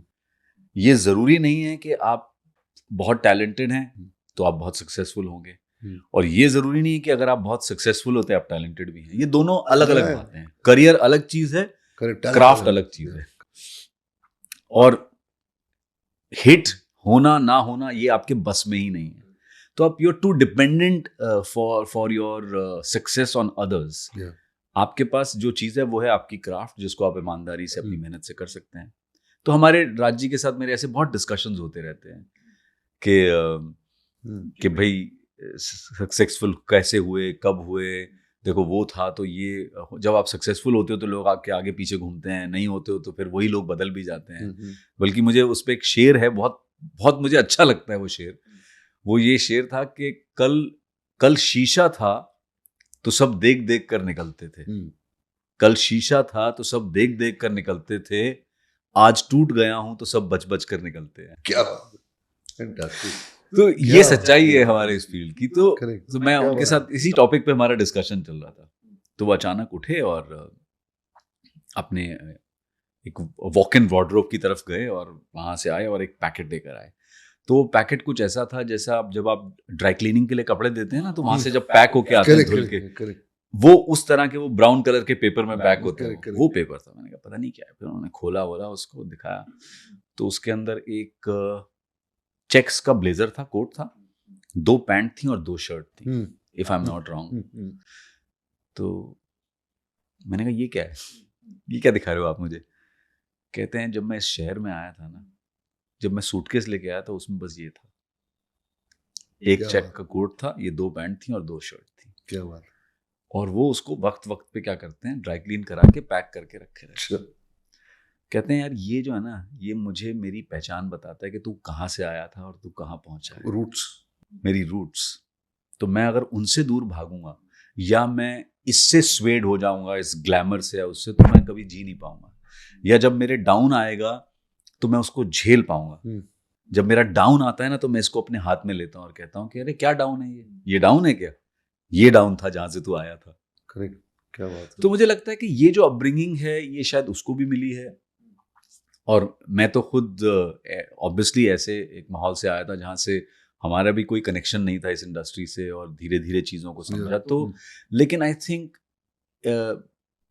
As a partner, as a life partner, उसका ये कंट्रीब्यूशन बहुत रहा कि उन रिश्तों को और मजबूत हम करते चले गए। और हम कोशिश ये करते हैं कि दैट कि हमारे बेटे में भी हम यही चीज़ बार बार डाल पाएं, वो तो यही उसको समझा पाएं। वो तो स्टार है बहुत बड़ा। वो क्या करता है जिंदगी में सर नहीं पता हमें। जो भी चेहरा बोलता है कि वो स्टार है। उसका नाम ईमान है। तो मैं मजाक में उससे पता क्या कहता हूँ, मैंने कहा तेरा नाम ईमान इसलिए है ताकि तू कभी कोई ऐसा काम ना करे जो बेईमानी वाला काम है, ईमानदारी वाला ही काम करे। सो कोशिश ये रहती है, मुझे लगता है एज पेरेंट हम इनकलकेट करते हैं। तो ये शायद जूही का ये बहुत बड़ा कंट्रीब्यूशन रहा है मुझे उन चीजों के साथ जोड़े रखने में। As an actress, how do you react to her as a performer, और किस लेवल पे, और एज अ राइटर ऑल्सो, उसकी जो ग्रोथ है as a performer, how do you rate that? How does it impact you और effect you, और क्या क्या how do you react to it? See, ये बात फैक्ट है कि वो बहुत टैलेंटेड है, लेकिन एक चीज उसके साथ ये भी रही कि उसने अपने आप को हर पीरियड में जो प्रायोरिटी है उसको प्रायोरिटाइज किया। ऑब्वियसली वो फिल्मों में भी आई, थिएटर उसने बहुत ज़्यादा किया अपनी मदर के साथ, क्योंकि पहली फिल्म नहीं चली तो आप जानते ही हैं, and she was also a star kid. देखा जाए तो अगर वो मजाक में मैं उसको कहता हूँ अरे तुम भी you are also a nepotism, तो वो कहती है कि नहीं यार हमारा वो नेपोटिज्म नहीं है, हमारे को एक ही मौका मिला था लाइफ में। But she is very practical. एक सही बात है, डिल्यूजन में नहीं है, वो बहुत क्लैरिटी है, उसको अपने टैलेंट के बारे में भी पता है, लेकिन उसको ये पता है कि ठीक है मेरी फिल्में नहीं चली और उसके बाद जो मुझे ऑफर हुए वो मुझे पसंद नहीं आए, तो मैंने अपना रुख थिएटर की तरफ कर लिया, थिएटर करती रही। फिर उसके बाद शी बिकेम अ मदर, तो उसका ये लगा कि नहीं यार अब तो बिल्कुल नहीं, अब तो मुझे पहली प्रायोरिटी। तो अब उसने क्या किया कि नहीं यार चूंकि मुझे बच्चे को बहुत टाइम देना है, तो मैं अगर बाहर काम करूंगी तो मुझे जाना पड़ेगा, मैं अपनी मम्मी के साथ थिएटर करती हूँ, उसमें मेरे पास एक कंट्रोल है, करेक्ट, कि मैं थिएटर में ही Correct, कह correct. सकती हूँ कि मम्मी बच्चा मेरे साथ ट्रैवल करेगा अगर आउटडोर जाना है। करेक्ट करेक्ट हो सकता है किसी दूसरे के साथ थिएटर करूँ या तो तो वो माना मुझे नहीं लिबर्टी ना दे, क्योंकि रंगमंच में उतना पैसा नहीं होता कि भाई आपको इतनी, तो उसने अपनी प्रायोरिटी रखी।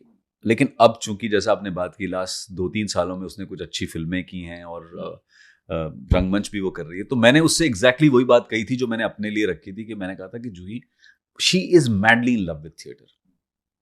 मतलब डेडिकेशन जिसे कहते हैं ना, वो अभी अगरतला शो करके आई है। हम्म, अगरतला वालों ने, कहाँ है अगरतला, त्रिपुरा, त्रिपुरा एंड उनके पास पैसे नहीं थे देने ज्यादा। उन्होंने कहा मैम हम आपको एक टोकन अमाउंट दे सकते हैं, हम आपको स्टे दे देंगे, हम आपको आपका ट्रैवल भी नहीं दे सकते।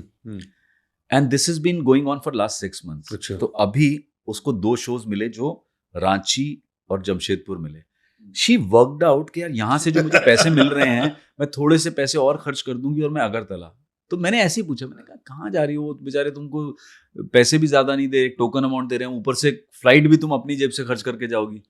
शी सेड अनूप, अगर अगरतला में कोई हिंदी थिएटर करवाना चाहता है और इतना कीन है यार, क्या है ना, ठीक है मैं भी प्रैक्टिकल हूँ कि मैं बिल्कुल बम्बई से अगरतला नहीं जा सकती अपनी जेब से पैसे खर्च करके, लेकिन मुझे रांची जमशेदपुर के 2 शो मिल गए, वहां से मैं कलकत्ता जाऊंगी तो वहां से मुझे इनफ पैसे मिल रहे हैं, करेक्ट, और वो लोग स्टे टिकट भी दे रहे हैं, तो मैं वहां जाके अपना ये नाटक का शो करके आऊंगी यार। हो सकता है मेरी वजह से वहां अगरतला में थोड़ा बहुत हिंदी थिएटर की शुरुआत हो जाए।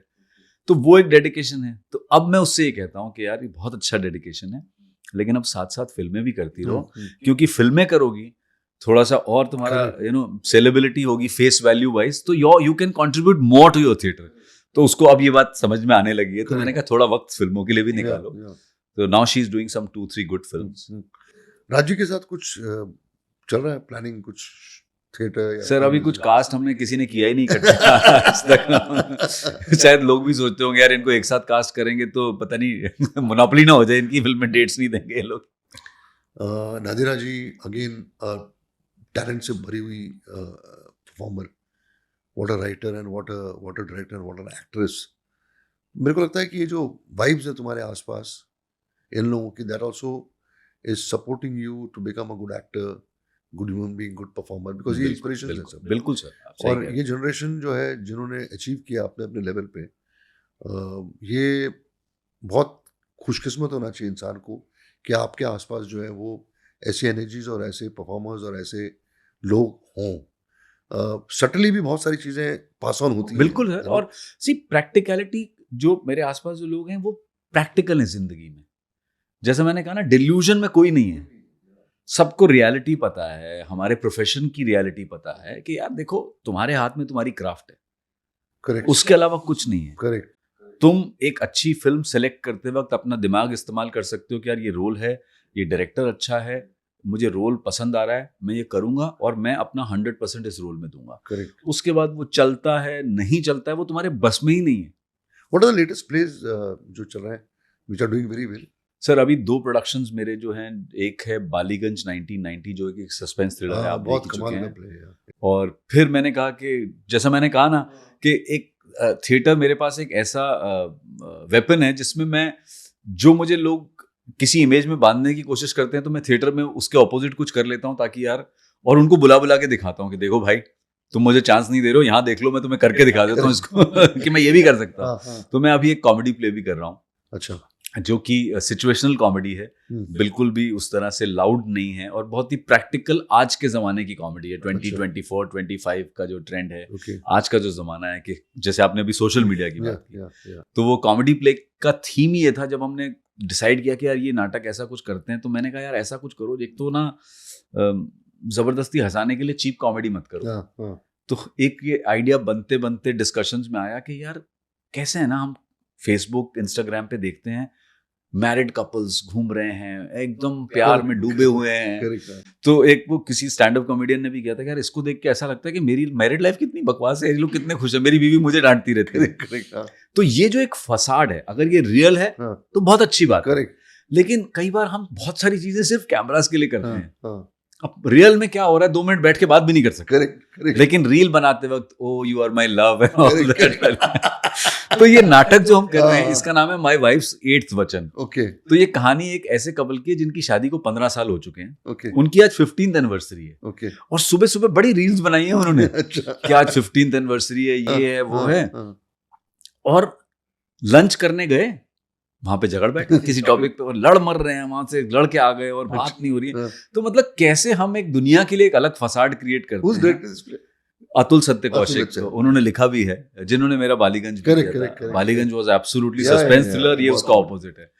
तो ये अब मुझे मुझे मुझे लगता है कि मेरा बैलेंस बहुत अच्छा चल रहा है कि मैं ऑन स्क्रीन एक्टिंग भी कर रहा हूँ, चाहे वो वेब सीरीज हो या फिल्म्स हो, और उसके साथ साथ मेरा ये थिएटर भी हो जाता है। राज बब्बर ने पॉलिटिक्स ज्वाइन के लिए इंस्पायर तो नहीं किया है? ये सब मेरे में है ही नहीं, उन्होंने बिल्कुल नहीं। देखो, राजू में कन्विंसिंग क्वालिटी है ना, नहीं, you never know. उनके अंदर एक है खास तो बता बात, दो, लोगों को पता नहीं, चल नहीं, जाना एक चाहिए। खास बात उनके अंदर ये है कि वो कभी भी आपको पुश ही नहीं करते किसी चीज के नहीं लिए। पुश नहीं, वो inspire अगर आप उनसे कहेंगे ना कि हाँ मैं ये करना चाहता हाँ, हूँ, हाँ। Then he might guide you. मैं तो उनके कैंपेन्स में गया हूँ, Correct, correct, correct. मतलब 3 इलेक्शंस तो मैं उनके कैंपेन में Yeah, गया हूँ। yeah. और मैं जब कैंपेन करने जाता हूँ तो मेरा सिंपल क्राइटेरिया होता है कि यार मैं यहाँ पे इंसान की बात करने आया हूँ, Correct. मुझे ना पॉलिटिक्स में कोई उस तरह का इंटरेस्ट है। मैं सिर्फ ये कहता हूँ कि यार एक अच्छा इंसान होना चाहिए, ये आदमी है जिसको मैं रिप्रेजेंट करता हूँ, Correct. बस। तो अब मेरा तो कोई इंक्लिनेशन नहीं है सर। जब आप जूही से बात करेंगे तो उससे पूछेगा उसका है या नहीं है। She wants to go on her father's footsteps. अच्छा, एक कमाल की चीज मुझे पता चली है कि तुम अक्षय खन्ना के टीचर थे और तुमने ट्यूशन लिया उसके, और 300 रुपए पे पर आवर के हिसाब से तुम उससे पैसे लेते थे अक्षय खन्ना से। नहीं, और Akshay Khanna is such a brilliant actor कि उसको सिखाने वाला आदमी भी कौन है, वो तो मतलब कमाल होना चाहिए फिर तो। नहीं सर, Experience- उसका सारा क्रेडिट मुझे नहीं जाता है, बिल्कुल मैं ये नहीं कहूंगा। मैंने हाँ जरूर ये कब उनके की साथ बात क्लास- है? ये सर मैं नया नया बॉम्बे आया था, और आप जानते हैं कि वो एक रेस्टलेसनेस थी कि यार खाली नहीं बैठना है, कुछ करना है। तो जब तक काम नहीं मिला तो मैं क्या करूं। मैंने कहा यार टीचिंग करते हैं। मैंने ना एक इंटरव्यू पढ़ लिया था सर। अब देखिए, जब आप एक ऐसी दुनिया में आते हैं जहां आपके कोई कनेक्शंस नहीं होते ना, तो आप रास्ते ढूंढते रहते हैं। हाँ, करेक्ट। तो मेरे दिमाग में ये था, मैंने स्टारडस्ट में एक आर्टिकल पढ़ा था, एक इंटरव्यू पढ़ा था गुलशन ग्रोवर जी का। हाँ, तो गुलशन ग्रोवर साहब ने उसमें एक्सप्लेन किया था कि वो रोशन तनेजा की एक्टिंग सीखते थे, और फिर रोशन तनेजा साहब को सुनील दत्त जी ने बुलाया संजय दत्त को ट्रेन करने के लिए। तो रोशन जी जाते थे घर ट्रेन करने। तो obviously you need an assistant, और ताकि जिसके साथ वो सीन्स क्रिएट कर सके ना। करेक्ट। रोशन जी पढ़ाएंगे संजय दत्त को, तो कोई तो एक चाहिए एक इंटरेक्शन के लिए scene। करेक्ट। तो वो गुलशन जी को ले जाते थे, और वहां पे during that time Sunil Dutt ji ने गुलशन ग्रोवर जी को देखा होगा, तो उन्होंने उस फिल्म में रॉकी में, हाँ, करेक्ट जिसमें संजय दत्त लॉन्च हुए थे, करेक्ट उस फिल्म में गुलशन जी को भी रोल दे दिया। करेक्ट। वो इंटरव्यू मैंने किसी दिन पढ़ा बॉम्बे में। मैंने कहा ये तो चलता रहेगा, लोगों से काम मांगना कि भाई मैं एनएसडी से हूँ। ये मैंने कहा ये रास्ता भी बहुत अच्छा है यार, ये गुलशन जी ने बड़ा अच्छा आइडिया दिया। फैंटास्टिक। मैंने डायरेक्टरी निकाली और उसमें से 2-3 लोगों को फोन किया जो टीचर्स एक्टिंग स्कूल चलाते थे। किसी के ने कोई फोन नहीं उठाया, कोई जवाब नहीं आया। किशोर नमित कपूर का नंबर लगाया, उन्होंने फोन उठा लिया, डायरेक्टली उन्होंने ही उठा लिया। और मैंने उनको बताया किशोर जी कि मैं नेशनल स्कूल ऑफ ड्रामा से हूँ और मैं अभी ट्रेनिंग लेके आया हूँ। He himself is from FTI। Correct. तो मैंने कहा मैं इच्छुक हूँ, मतलब अगर आपके यहाँ कोई ऐसी स्कोप हो जहाँ मैं कुछ क्लासेस ले सकूँ, जो भी मैंने 3 साल में सीखा है। तो वो जानते थे कि यार नेशनल स्कूल ऑफ ड्रामा की क्या वैल्यू है। तो उन्होंने बिल्कुल कहा अभी आ सकते हो। मैंने कहा अभी आ जाता हूँ। बस वहां से मुलाकात हुई कि क्या कर सकते हो। मैंने कहा सर मैंने ये 3-3 साल में किया, और मुझे ऐसा लगता है कि मैं वॉइस क्लासेस ले सकता हूँ, मैं स्पीच क्लासेस ले सकता हूँ, मुझे ऐसा लगता है कि ये मैं बहुत अच्छे से करा पाऊंगा। ठीक, कल से शुरू हो जाओ। तो बस सर वहाँ पढ़ाना शुरू किया, और वहाँ उन दिनों अक्षय खन्ना थे, वहाँ पे अमजद खान साहब का बेटा था। अच्छा। सेम बैच में। तो कुछ महीने इनके साथ क्लासेस लेता रहा। फिर मुझे एक दिन याद है, मुझे किशोर जी ने ये भी कहा कि यार अनूप, अक्षय खन्ना की शूटिंग शुरू होने वाली है, शायद डलहौजी में या चंबा में शूटिंग है, हिमाचल में कहीं, हिमालय पुत्र की। तो तुम अक्षय के साथ चले जाओगे वहां सेट पे रहना। मैंने कहा नहीं सर मैं वो नहीं कर पाऊंगा, क्योंकि मैं एक्टर खुद हूँ। मैं वहां पे कुछ बोलूंगा और पता लगा डायरेक्टर ही मुझसे नाराज हो गया, कभी मुझे कास्ट नहीं करेगा, ये कौन है। तो मैंने कहा नहीं सर मैं ये क्लासेस तक ही सीमित हूँ, मैं ऑन सेट जाके वो नहीं करना चाहूंगा। और फिर एक स्टारडस्ट का एक टैलेंट हंट होता था, उसका भी जो पूरा काम था एक्टिंग क्लासेस का, वो किशोर जी देख रहे थे। तो फिर स्टारडस्ट के उस बैच में प्रिया गिल, हम्म, तारा देश पांडे, हाँ, ओके, ये अपने मनीष गोयल, हम्म, ये लोग सब सेलेक्ट हुए थे उसमें, तो इनकी फिर क्लासेस में लेने लगा। तो ऐसे करते करते कुछ कुछ लोगों को तुम्हारी इस पूरी जर्नी में अब तक कोई ऐसा इंसिडेंट या ऐसा कोई वक्फा जिसने इम्पैक्ट क्रिएट किया तुम्हारी लाइफ में for improvement and was a big lesson to you as a performer और एज अ क्रिएटिव पर्सन और as a normal human being? कोई ऐसा इंसिडेंट याद है तुमको जो तुम नरेट करना चाहते हो? होता ना इस प्रोफेशन में बहुत सारी चीज़ें होती हैं जो तुमको इंस्पायर करती हैं और लगता है कि ये करेक्ट है। जितने भी लोगों से हमने बातें की हैं तो कोई ना कोई ऐसा बताया कि नहीं यार, this is really change my thought process and made me a better person. ऐसा कुछ अगर तुम्हें ख्याल आता है, नहीं भी हो तो चलता है, डजंट मैटर। नहीं, ऐसा कुछ पर्टिकुलर इंसिडेंट नहीं है सर, हाँ। लेकिन during the course of this journey ये जरूर समझ में आने लगा कि यार अगर आपको यहाँ पे लंबे समय तक टिकना है ना, हाँ। तो डिसिप्लिन इज द की। ये समझ में आने लगा, क्योंकि कोई भी आदमी कॉम्प्लिकेटेड लोगों के साथ काम करने में इंटरेस्टेड नहीं, नहीं है, correct. आप चाहे कितने भी टैलेंटेड क्यों ना हो। Tomorrow if you are working with an actor, you know he is superbly talented, Yeah. लेकिन अगर वो कॉम्प्लिकेटेड है, डिसिप्लिन नहीं है, हम्म। एक पॉइंट के बाद आप भी कहोगे यार नहीं चाहिए Correct, यार मुझे। correct. ठीक है, होगा टैलेंट, लेकिन तो ये जरूर इस जर्नी में समझ में आया कि अगर आपको लंबे समय तक काम करते रहना है, इस फील्ड में अपनी पोजीशन बना के रखनी है, तो आपको काम तो आना ही चाहिए, आपकी क्राफ्ट पे तो आपका कमांड होना ही चाहिए, लेकिन उसके प्रति डिसिप्लिन होना भी बहुत जरूरी है, ताकि सामने वाला कहे नहीं यार ये, क्योंकि थॉरो प्रोफेशनल्स की यहाँ इज्जत है, ये मैं Yeah, मानता हूँ। yeah. अगर सक्सेस को सलाम है, वो है कि अगर आप सक्सेसफुल हैं तो आपको डबल ट्रिपल सलाम है, लेकिन अगर आप डिसिप्लिन्ड हैं और अपने काम के प्रति बहुत ऑनेस्ट हैं और डेडिकेटेड हैं, उसको भी सलाम है सर। Yeah. यहाँ पे इस इंडस्ट्री में ये भी जरूर है They कि वो remember भी us. आपका अननोटिस नहीं Yeah, होता। yeah. तो आई थिंक मैं वही कोशिश करता हूँ कि उसको फॉलो करता रहूँ। A role which you want to play, which is your dream, that I should get this character, this role, कुछ माइंड में है?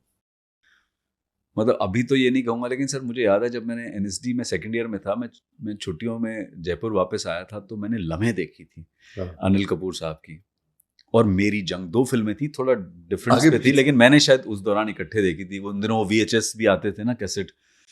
तो ये दोनों फिल्में देख के मुझे लगता था कि यार अनूप सोनी अगर हीरो बनना है ना, तो ऐसे 2 रोल्स कर रहे हैं और दोनों में तुम छा सकते हो। तो मुझे ड्रामा, अगर मुझसे कोई पूछता है जॉनर, तो मुझे लगता है एज एन एक्टर ना मुझे ड्रामा अच्छा लगता है। इसीलिए जब आपने उस दौर की बात की ना, जब टेलीविजन में भी इमोशनल रिलेशनशिप्स को लेकर ड्रामा बनते करेक्ट, थे, करेक्ट। वो मुझे लगता है कि वहां मुझे एज एन एक्टर बड़ा मजा आता है ह्यूमन इमोशंस को प्ले करने में। बाकी तो एज एन एक्टर आप साइंस फिक्शन भी करोगे, आप माइथोलॉजी भी करोगे, आप हिस्टोरिकल फिल्म भी करोगे, करेक्ट। लेकिन जो ह्यूमन इमोशंस को, उसके कॉम्प्लिकेशंस को प्ले करने का मजा है, तो अगर ऐसे रोल्स मिलते हैं तो मैं I jump on it. All the best Anoop, Thank you so God bless much. You, thank you for your time. और बैठने के लिए तो फिर हम पूरी रात भी बैठ बिल्कुल, सकते हैं, बिल्कुल, घंटों बिल्कुल। घंटों बैठ सकते हैं। We really want you to be one of the biggest, not that you are not, on a highest pedestal, and wish you great success. I'm sure you all must have liked this episode. और मुझे इस बात का यकीन है कि ये जो आज हमारी बातें हुई हैं अनूप के साथ, ये कहीं ना कहीं आपको छुएंगी, आपके दिल को लगेंगी, और आप इंस्पायर होंगे और अपनी ज़िंदगी में कुछ चीज़ें उसको आप इन्वॉल्व करोगे और अपनी लाइफ में खुश रहने की कोशिश करोगे। Thank you. Thank you Ashok ji. दिन पर दिन पता ये वाला ऑफिस मैंने नहीं देखा। सपने का आपका कौन सा शो है जो ये लिख रहे थे? तो ये तेरे में सब करेक्ट ना। कह रहा है, मैंने वो सीन देखा तो मेरे को ऐसा लगा मेरे पापा ये सब लिखते हैं।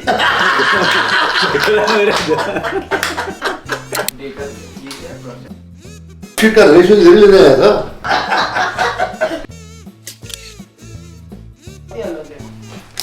तो वहाँ भी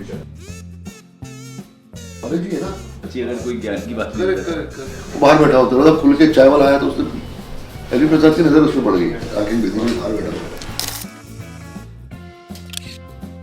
तो मेरा 15 डेज का टाइम है एक एपिसोड का, हाँ वो जब बिफोर यू लॉन्च इट तो थोड़ा बहुत वो प्रिपरेशन मैं ट्रेलर आ जाता यार 5 तो मैं और इसलिए